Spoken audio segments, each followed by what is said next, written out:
Happy Sunday, everybody. Welcome to another exciting, crazy, insane episode of everybody's favorite Sunday Infotainment show.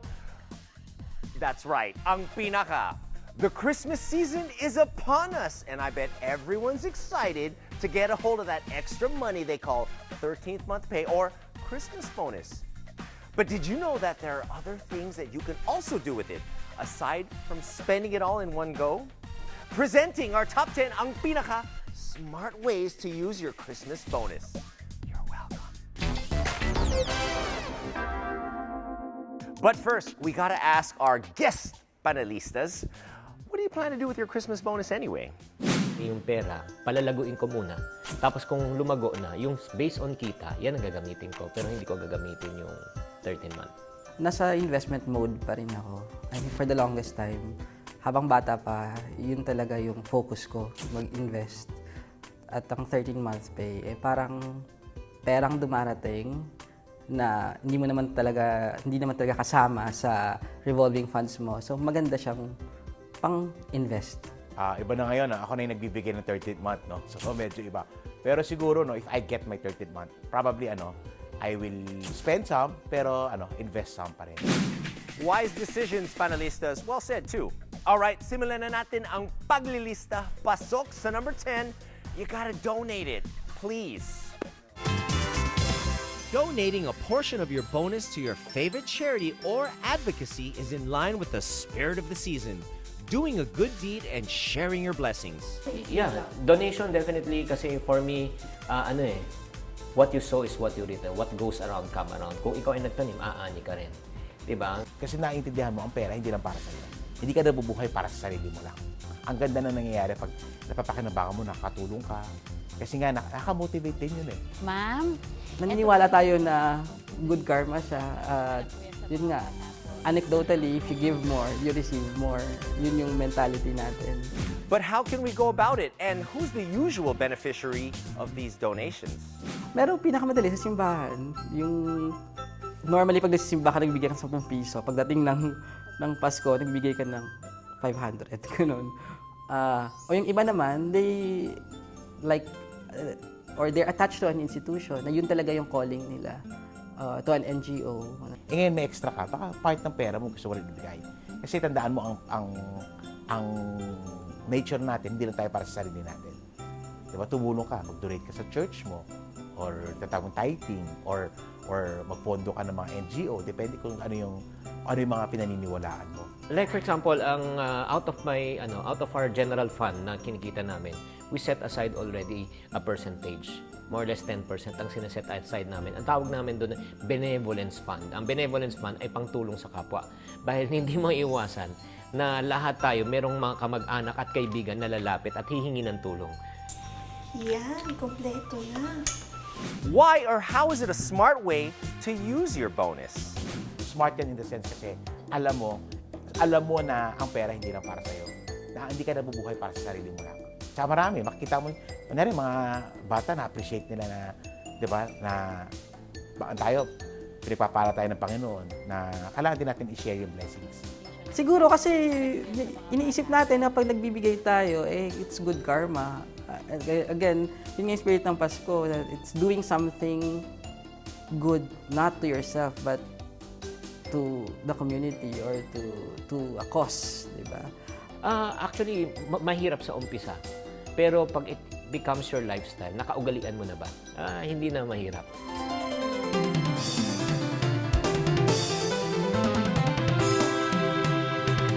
Punta na tayo sa susunod na entry. Pasok sa number 9. This is a good one. Spend on important home repairs. And we don't mean large screen TV. No. Kailangan ko na itong mapinturahan ulit. Tapos yung kisame. Your home may badly need some repairs that you've been putting off, and that bonus couldn't have come at a much better time. Kasi nga pera siyang buo na dumarating. Convenient siya na nagastusin for that. At the same time, Pasko, syempre bahay, meron kang bisitang darating. So, most of the time, you use it to do house improvements. Pagagandahin ko yung magbilang cortina, pagagawin ko yung bintana, ganun. Pero kailangan siyang pag-isipan kung gaano siya kahalaga. Ang 13 month kasi depende nga ano yung priorities mo. Di ba? Uunahin mo ba mag-shopping? Uunahin mo ba magregalo? Eh, yung bubong mo tumutulo na. Yung mga gamit mo sirang-sira na. No? So, I'd rather do that first. Priorities. Kasama na yan sa ano eh. Kung naayos mo na yung emergency fund mo, kasama na siya eh. Part of the kasi, di ba, beautification, improvement, cars, house, kasama na yan sa emergency fund. Dapat kasama na yan tinatawag sa emergency fund. Will you be kuripot? And mostly you will be. And delay calling the pest control guys and wait when your entire wall has already been infested with termites? Which will cost you more, of course, preventive or corrective measure. Pag yung tulo, hindi mo inayos yan. Warang sira-sira na pala yero mo. Pag di mo inayos yan, lalaki damage. Diba? Para mamaya, gamit mo, dami na masisira. Or inaanay na yung bahay mo. Pag hindi mo prioritize yun. Diba? Hanggat may pera ka, unahin mo. Of course, it will all boil down to what's your priority. When you say important repairs, that it's really important. And when I say it's important, it's something that you cannot live with anymore. Nakakalan ng pinturan o may sira na, may tulo na. Aday, doon mo ng priorities. Hindi ko siya ganun ka-priority kasi kung napakalaga ng repair na yun, malamang nagawa ko na yun bago pa man ang 13th month.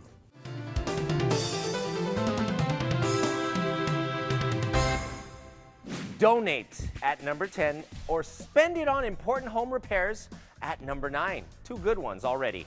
Time for a short break, guys. Ang Pinaka will be right back.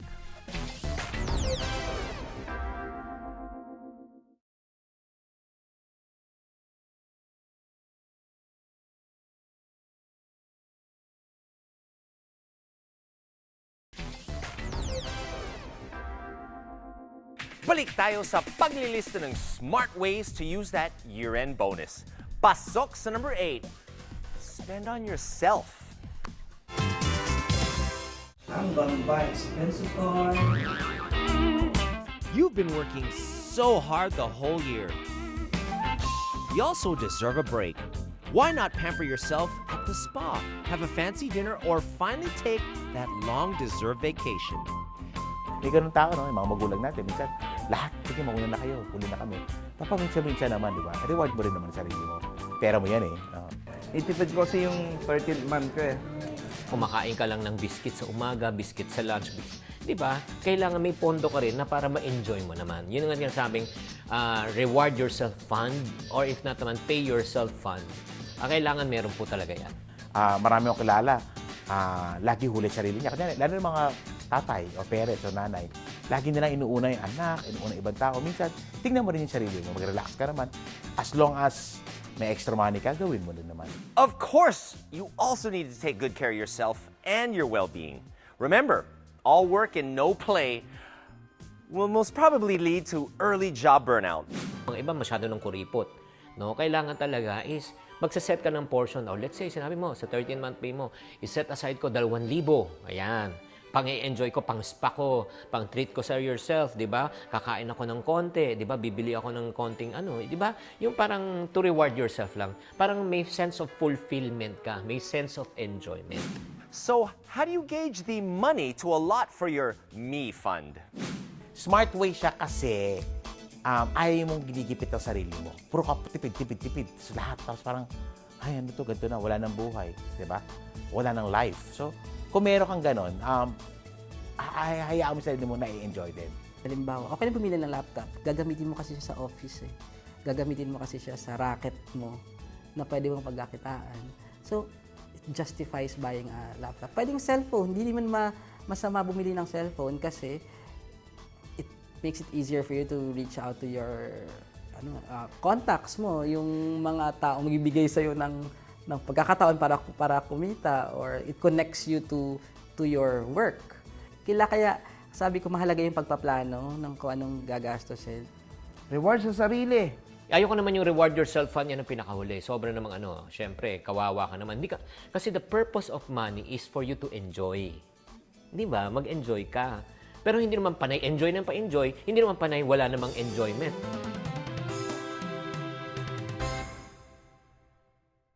Punta na tayo sa susunod entry. Pasok sa number 7, start a business.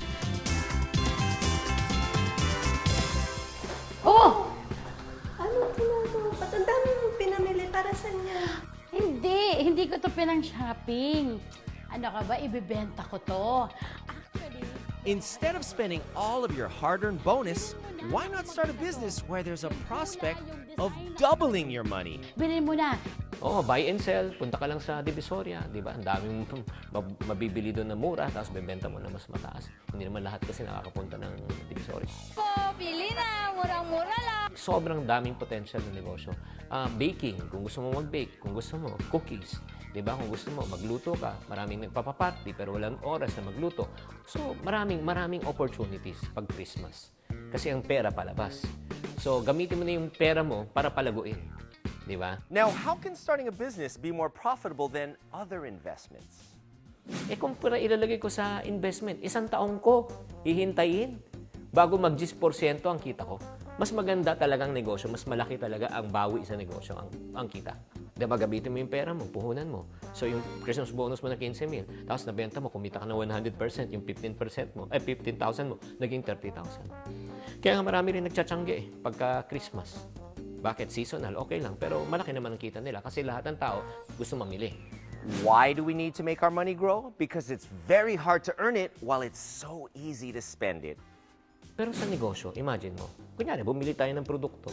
Diba, binenta ko agad, pwede akong kumita ng 20 to 50% or 100% per transaction. Kada transaction. Bumili ako ng longganisa, diba, na let's say 100 pesos per pack. Binenta ko sa'yo ng 120. Kumita na ako ng 20%. Makukuha ko yung puhunan, bibili ako ulit, tapos bebenta ko ulit sa isang kaibigan ko, kumita ko ulit ng 20%. So magkano nakinita ng pera ko? 40% na. Kung ilalagay, ano yan ha? 2 araw ko lang ginawa.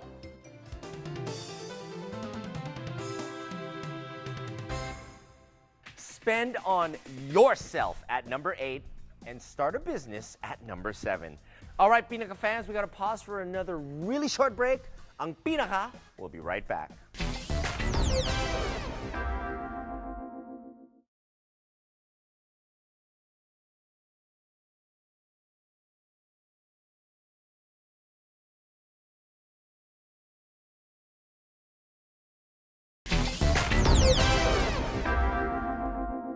We're back! Tuloy tayo sa paglilista ng top 10 ways to use your Christmas bonus. Pasok sa number 6, build up your retirement fund. Of course. Gigimik ba kayo? Kayo na lang siguro? Ako, hindi, gusto ko sana yung nakuha kong 13-month pay, titipirin ko na lang. A retirement fund prepares you for that day when you stop working or you're not as productive and therefore you also don't earn as much. The moment you stop working, you stop earning. Tama? But you and I don't stop spending. Hindi tayo tumitigil sa kakagastos. Wala na pumapasok. So, kailangan po na may pondo ka na ilalaan mo pagdating ng panahon, di ba? Meron kang perang papasok at hindi ka maubusan. Yan ang tinatawag na retirement fund. Hindi pwede tayong umasa lang sa SSS o sa GSI. Kasi aminin na natin, hindi naman ganun kalakihan yun. Kaya kailangan rin paghandaan din yung moment na yon. Unang-una, malaking pera kailangan natin pang retire. Hindi naman sufficiente yung SSS natin o kaya yung mga retirement pay natin. So maganda yan, nabibuild din tayo on our own. The bonus is a good way for you to be able to start investing also. Long term. Kasi bonus nga, pwede long term. Maliit na amount, pero mahabang pag-iintay, malaki din ang lalaki. Imagine if you allocate your bonus or a percentage of it every year for your insurance or retirement fund, then that's not bad at all. Every time may bonus ka, hindi lang 13 kasi iba may 14, di ba? Iba may 15 pa. Pwede mong gamitin yan, pandagdag mo sa investment funds mo na pwedeng gamitin sa retirement. Porsyento pa rin. So, halimbawa, magsimula kang 10% sa emergency fund or 20% sa emergency fund, 20%, 10%, 10% sa panggastos. So, probably 10% as pandagdag doon sa insurance payment mo or sa retirement payment. What are the other ways of building up your retirement fund? Pwede kang i-invest mo siya sa mutual funds, sa stocks, sa UITF. Pero at the end of the day, gawin mo siya kapag napag-aralan mo siya ng husto. So, kasama din yan yung sinasabi mong life insurance. Pwede kang kumuha ng 10% to 20% of your yung sa bonus mo, ilalagay mo doon. Consistent dapat ang paglagay, hindi lang one time. Kung po pwede nga gawin mo buwanan, di ba? Na binibuild naman ng retirement fund. And part of the retirement fund also, pwede rin manggaling yan sa income na negosyo na pwede mong gawin na pwede rin madagdagan doon sa retirement fund. Magandang kunin sa bonus. Sabi nga nila, kung yung bonus mo, ini-invest mo every year, tapos nagtrabaho ka ng 30 years, malaki-laki yun. Punta na tayo sa susunod entry. Pasok sa number 5, you gotta pay off bad debts. Di ba meron nga pala ako sa yung utang? Oo. Ako sakto. Meron na akong pambayad sa'yo dahil meron akong 13 month pay. Bad debts are high-interest debts like your credit card and purchases. Instead of paying just the minimum monthly amount in your credit card debts, you can use your bonus to pay a much higher amount so you lessen your balance. If you pay it down faster, you can save on the interest you pay over time. Oras na bayaran mo yung utang, ito naman yung ginhawang nararamdaman mo after Pasko, di ba? Na ang sarap din naman ng walang utang. Maganda lang sa utang, mas malaking binabayaran mo, mas malaking nababawas. Kaya doon pumapasok yung role ng 13th month as a way to pay off your debts. Ang hirap ng pakiramdam na marami kang utang. So tingnan lang may lumalabas sa sahod mo, bawas ang utang mo. So bawas ang binabawasan yung utang mo sa sahod mo. So nangyari, kinakapos ka talaga, hindi nakakasya. So pag binayaran mo yung utang mo, mas marami yung naiiwan na pera sa'yo. Kung may utang ako, kasi hindi ko pwedeng kitain yung interest na charge sa akin based on utang. Kaya ang pinakamaganda niyan, the best investment parating sinasabi is makawala sa utang to become totally debt-free. Now, instead of splurging on your holiday shopping, why it's so much smarter to pay off your bad debts first. Effective siya, it's a wise decision. Again, mahirap siya na, kasi pwede ka magbayad ng utang monthly, na maliliit, pakonti-konti. Konti din yung effect nun. Unlike halimbawa, meron kang isang bultong pera and the utang allows you to prepay it, then do it. Kasi imagine pag wala na yun, wala ka ng utang, mas malaki din naman ang masasave for the following month. Pag binayaran mo yung utang mo, luluwag yung pera mo. Dati naguhulog ka ng, let's say, 3,000, 4,000 sa sahod mo, sa utang. O pag nabayaran mo yung utang mo, di automatic para kang kumita ng additional 3,000 to 4,000 every month. Yan ang pinaka-smart talaga. Kahit sino yung mga financial and consultant na sinabi, huwag mong ibayaran ng utang mo, mag-simple math na lang nga tayo eh. 60%, o kanya 5% per month ang charge sa'yo, 60% kada taon. Ilagay mo siya sa mutual fund. Magkano ang pwedeng tubuin? Potential, 10. Magkano charge sa'yo ng utang? 60. Kita ka ng 10. Lugi ka pa ng 50%. Di ba? So, ang pinakamaganda niyan, the best investment talaga for me is to get out of debt. Pag debt-free ka na, tsaka naman na gawin yung mga iba na gusto mo. Now, it may be hard not to spend your bonus for presents or for yourself, but a little self-control and sacrifice just to be debt-free can go a long, long way. Unang-una, ang utang, nakaka-stress eh. So, diba, pag marami kang utang, nakaka-stress. Lagi mo nalang iniisip, lagi ka na ng problema, naiinis ka pag nagbabayad ka. Hindi naman yun napupunta sa wala. Actually, it frees up additional money in the subsequent months na pwede mong itabi, pwede mong panggastos, o pwede mo rin pang-invest. Ganun. Kadalasan yung utang ng mga Pilipino, yung bad debt eh. Credit card, personal loan, 5-6, laging puro ganon. Dilihin siya. So, delikado yan. Dapat talaga wala tayong utang na ganon. Build up your retirement fund at number 6 and pay off your bad debts at number 5. Great advice so far. 6 down, 4 more to go. Ang pinaka. We'll be right back.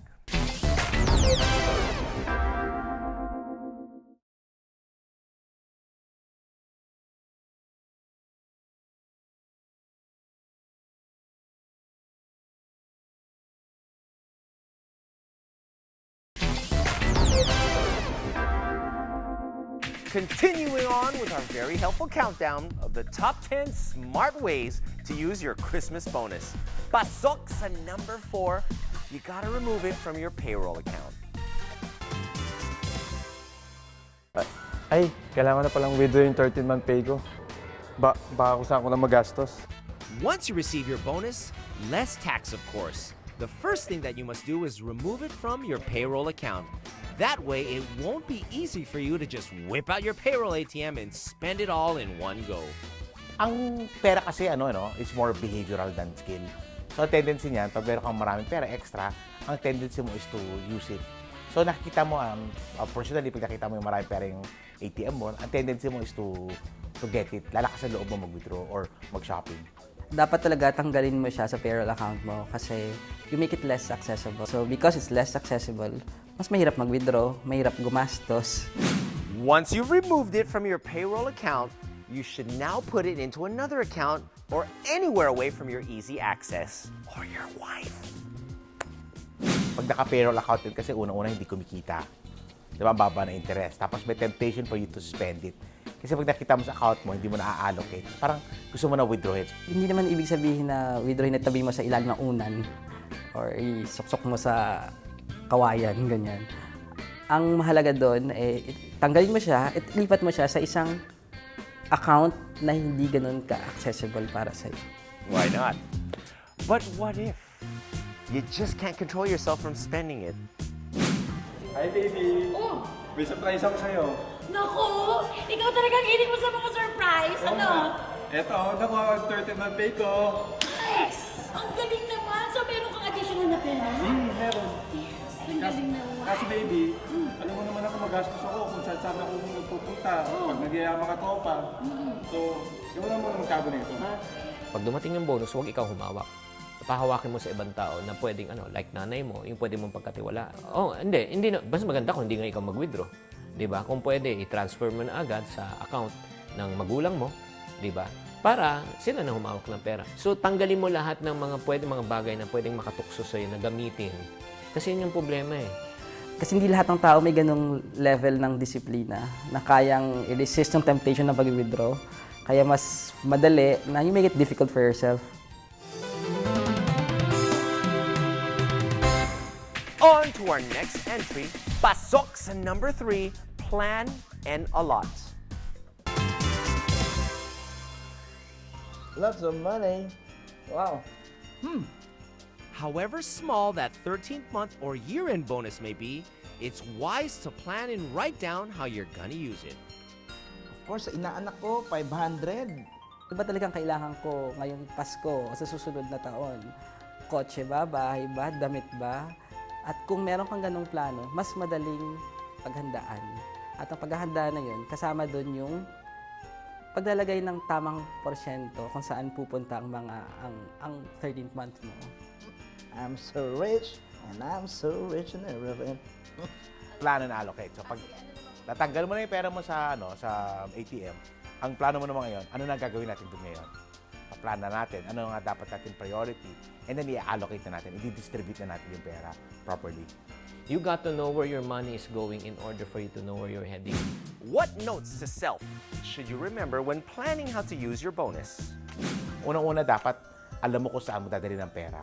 May objective ka. Marami kang utang, baka unahin mo na lang muna pagbabayad ng utang bago yung ibang bagay. Kasi ang tendency kasi natin mga Pilipino, pag nakuha tayo ng bonus, ang mindset natin doon for spending lagi. Very cultural sa atin ang Pasko eh. Halimbawa, hindi ko sinabing itabi mo yung 13th month at i-save mo lahat. Pwedeng 20% i-save mo, 10% bigay mo, 10% gastos mo. So nandun yung paglalaan at pagpaplano. Pero magagawa mo yan kung meron kang listahan sa isip mo ng kailangan mong gawin. Again, why is this a smart way to use your bonus? Walang tinatawag na mindless consumption na may pera ka, nasa mall ka, makita ka maganda, bibilin mo, mapipigilan mo ang sarili mo sa ganun na mindless. Unlike kapag may plano ka at napag-isipan mo yun ng mabuti, meron kang priorities, may sinasabi silang wants and needs. Effective siya talaga. Naglalagay siya ng limitation sa'yo eh. Teka muna, nasa plano ba to o hindi? Kumbaga budgeting muna. Nasa budget pa to, itong bibili ko na budget. Magkano allocation ko? Kailangan malaman mo saan papuntang pera mo para malaman mo saan ka patutungo. Dalawang direksyon lang po. Una, financial freedom. Pangalawa, financial disaster. So, mamimili ka. Hindi pwedeng nasa gitna. Walang nasa gitna. Parati kung may pera ka, may pera ka. Kung wala kang pera, wala kang pera.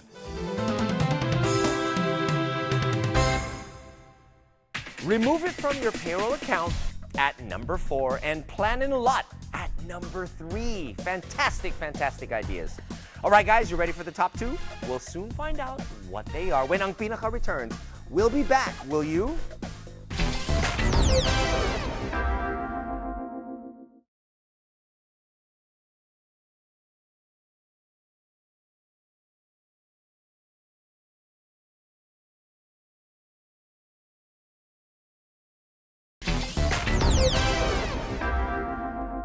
We are down to our last 2 entries. Coming in at number 2, invest.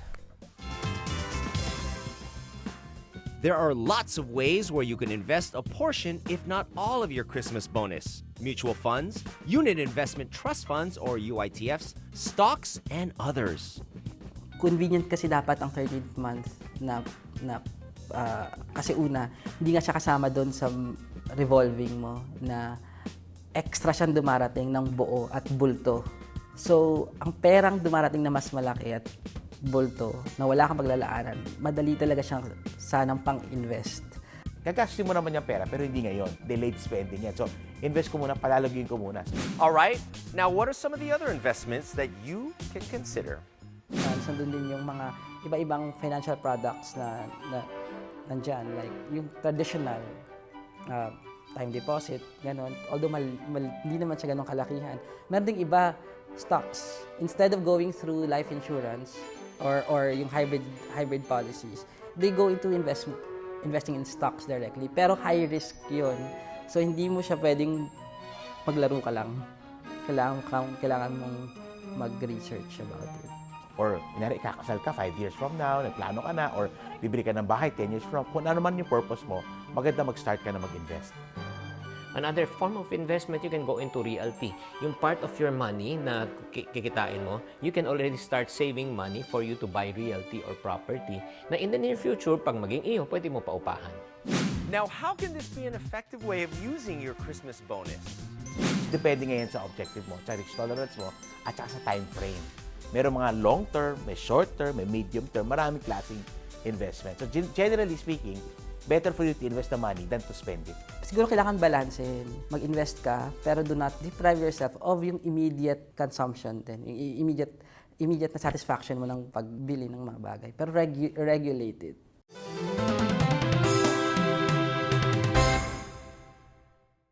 Before we do the big reveal, mag-recap muna tayo from items 10 to awesome. At number 10, donate. 9, spend on important home repairs. 8, spend on yourself. 7, start a business. 6, build up your retirement fund. 5, pay off bad debts. 4, remove it from your payroll account. 3, plan and allot. And 2, invest. At ang nanguna, ang number 1, ang pinaka-smart way to use your Christmas bonus is, guys, increase your emergency fund. Yes! Yes! Yes!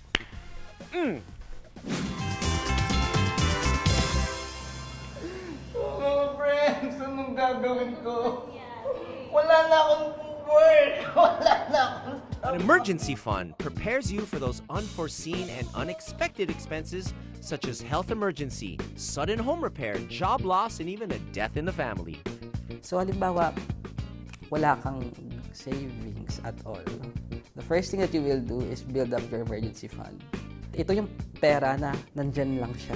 Anytime na merong mangyaring hindi maganda, pwede mong itap yun. At hindi ka magdedepende sa tulong ng ibang tao lang. Ibang tao, walang emergency funds o hirap. So, bonus is a good way para makapag-start ka agad. Kasi, extra money eh. So, lagyan mo, a percent of your bonus pwede mong i-allocate sa emergency funds.